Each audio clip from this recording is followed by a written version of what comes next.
एक कहानी है दूर पहाड़ियों की, एक बड़े खूबसूरत जंगल की, जहाँ सभी पक्षी बड़े अच्छे से अपना अपना घर बनाकर बसेरा करते थे। सभी जोड़े से रहते, अपने बच्चों के साथ बड़े ही खुश थे। वो दिन भर मेहनत करते दाना लाने में और रात को आराम से अपने बच्चों के साथ खेल कर दाना खाकर सो जाते। ये तो उनका रोजमर्रा का काम था। ऐसे ही एक दिन टुन्नू चिड़िया और उसके सभी साथी पक्षी दूर कहीं दाना लेने चले गए।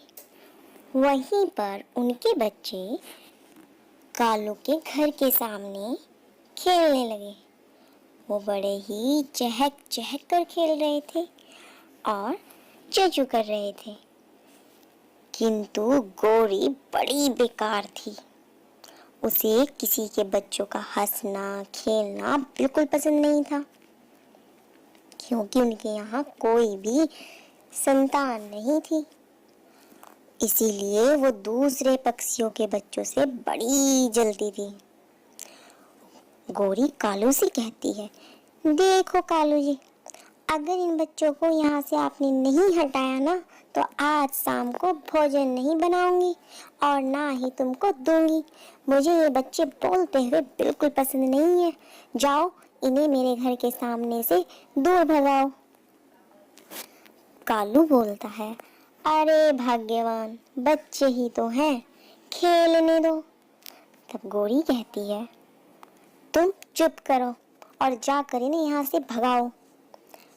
कालू ऐसा सुनकर सभी पक्षियों के बच्चों को अपने अपने घर जाने को बोलता है और कहता है, अगर तुम आइंदा से मेरे घर के सामने खेलते नजर आए ना, तो सभियों को बड़ी सजा दूंगा।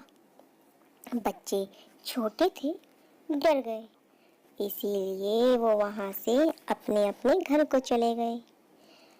शाम के समय टुन्नी चिड़िया वापस घर आती है।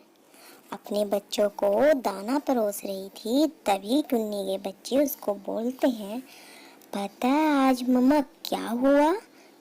आज हमें कालू अंकल ने डांट कर अपने घर के सामने से भगा दिया। कहते हैं अगर तुम यहाँ खेलते नजर आए तो तुम्हें कड़ी सजा मिलेगी। मम्मा, उनके घर के सामने बहुत अच्छी जगह है, अच्छा लगता है हमें खेलना, किंतु अंकल ने डांट दिया, अब हम वहाँ पर नहीं जाएंगे। तब टुन्नी बड़े प्यार से अपने बच्चों को समझाती है कि देखो बच्चों, अगर आपको खेलना है तो आप अपने घर के सामने खेलो। दूसरे पड़ोसी के पास जाओगे तो डांट ही खाओगे ना। वो अपने बच्चों को समझा बुझाकर सुला देती है। अगले दिन सभी पक्षी फिर से दाना लेने जाते हैं। तब सभी बच्चे अपने अपने घर के सामने खेल रहे होते हैं। तब गोरी कहती है, क्या बात है कालू जी, तुमने दो बच्चों को अच्छे से समझा दिया। चलो तुम आराम करो, आज दाना मैं ले आती हूँ। जैसे ही गोरी दाना लेने गई, उसे रास्ते में एक जंगल में एक पेड़ में एक खोखलापन दिखाई दिया। जहाँ उसने झांक कर देखा तो उल्लू महाराज जी अपने घोंसले में बैठे हुए थे। उन्होंने उल्लू के घोंसले को देखा। घोंसला बड़ा ही खूबसूरत लग रहा था, क्योंकि वो तरह तरह के रंग बिरंगे पंखों से जो बना था। री पूरी हिम्मत करके उल्लू महाराज के पास जाती है और कहती है, महाराज जी प्रणाम, कैसे हो आप?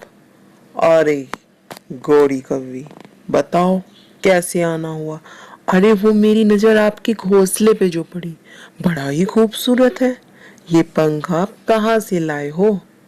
तब उल्लू महाराज कहता है, अरे गौरी, मैं पक्षियों का शिकार करता हूँ, पहले उनका मांस खा जाता हूँ, बचे हुए पंखों से अपना घोंसला बनाता हूँ।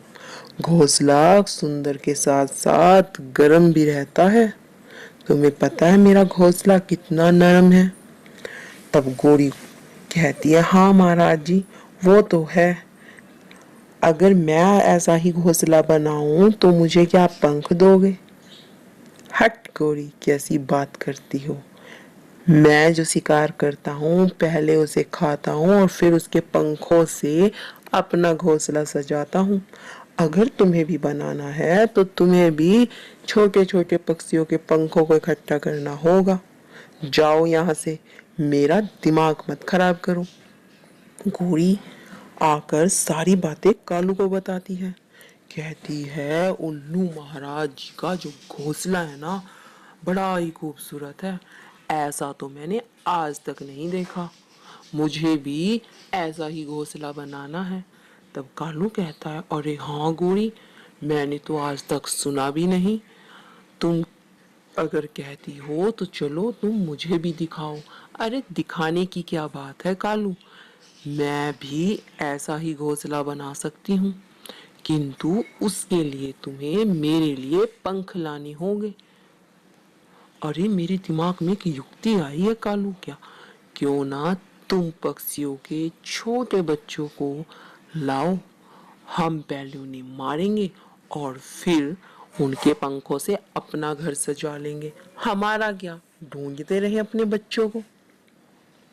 कालू के दिमाग में बात ही नहीं आई कि ये गलत है कि सही है। उसने झट से गोरी की बात मान ली। एक दिन टुन्नी चिड़िया जब दाना लेने गई हुई थी तो कालू उसके घर बच्चों के पास जाता है और कहता है, अरे छोटे टुन्नी, तुम्हें तुम्हारी चाची बुला रही है। छोटा टुन्नू कहता है, वो क्या है ना अंकल, घर में मेरी बहन सोई हुई है और माँ भी दाना लेने गई हुई है, इसीलिए मैं आपके साथ नहीं आ सकता। अरे छोटे टुन्ने, कैसी बात कर रहे हो? तुम्हारी चाची तो तुम्हें कैंडी देना चाहती है और साथ ही अपनी बहन के लिए भी ले आना। आज वह अपने जन्मदिन के लिए जो बांट रही है। अच्छा अंकल, ठीक है, मैं तुम्हारे साथ चलता हूँ, किंतु मुझे जल्दी छोड़ देना। ठीक है बेटा, मैं तुम्हें जल्दी छोड़ दूंगा। किंतु वो छोटा पक्षी समझ ही नहीं पाया कि कालू आखिर क्या चाहता है। उन्होंने टुन्नी चिड़िया के छोटे बच्चे को घर ले जाकर बंद कर दिया और उसे एक रस्सी से लटका दिया। वो बच्चा जब तक तड़फ तड़फ के नहीं मरा तब तक गोरी ने उसे रस्सी से नहीं उतारा। जब वो जान से मर गया तब वो उसके पंखों को नोचने लगी और उसके पंखों को नोचते हुए कहने लगी, जाओ कालू, भोजन का प्रबंध आज तुम करो, क्योंकि मैं तो इसके पंखों को नोचने में व्यस्त हूँ और जब तक तुम आओगे तब तक तो मैं अपना घर भी सजा लूंगी। बात तो तुम सही कह रही हो गोरी, ठीक है, मैं भोजन का प्रबंध करता हूँ। ऐसा कहकर कालू बाहर दाना लेने चला गया और उधर गोरी ने उस छोटे टुन्नी चिड़िया के पंखों से अपना घोंसला सजा लिया। घोंसला बड़ा सुंदर बना क्योंकि टुन्नू चिड़िया का जो बेटा था, टोनू चिड्डा, बड़ा ही खूबसूरत था। हर शाम के समय जब टुन्नी चिड़िया घर वापस आती है तो अपनी बेटी को कहती है, बेटा तुम्हारा भाई कहाँ है? मैं उसे तुम्हारे लिए छोड़ कर गई थी, कहाँ गया? छोटी चिड़िया कहती है, मम्मा मुझे क्या पता, मैं तो सो रही थी और जब मेरी आँख खुली तो मैंने ना आपको और भैया को नहीं पाया। मैं तो ये सोच रही थी कि शायद आज भैया आपके साथ चले गए। टुन्नी चिड़िया ये सुनकर बड़ी व्याकुल हुई और वो अपनी बच्ची को कहती है, बेटा तुम अंदर दरवाजा बंद करके घर पर ही रहना, मैं जरा अभी आती हूँ। वो दौड़ी दौड़ी कबूतर के पास गई, फिर वो तोते के पास गई अपने बच्चे का पता पूछने, किंतु किसी को भी इस बात का नहीं पता था कि आखिर टुन्नी चिड़िया का बेटा कहाँ गया। तब कबूतर टुन्नी चिड़िया से कहता है कि सभी पक्षी अपने बच्चों से बड़ा प्यार करते हैं और एक दूसरे के बच्चों से भी। आज दाना लेने गोरी और कालू कौवा यही दोनों नहीं गए थे, जाकर इनसे पता करते हैं। हमारे बेटे का जहाँ तक है मुझे उन्हीं पर शक है, या तो उन्हें पता होगा या उन्होंने ही कुछ किया होगा, क्योंकि उनके कोई संतान नहीं है ना, उन्हें क्या पता संतान सुख का। ऐसा कहकर सभी गोरी और कालू के घर पहुंच जाते हैं। उधर कालू अपने घर के अंदर किसी भी पक्षी को नहीं जाने देता और कहता है, हमें क्या पता तुम्हारा बेटा कहाँ गया, तुम ध्यान नहीं रख सकते तो बच्चों को ऐसे अकेला क्यों छोड़ते हो, हमें क्या पता तुम्हारा बेटा कहाँ गया। लेकिन टुन्नी बात मानने को तैयार ही नहीं थी।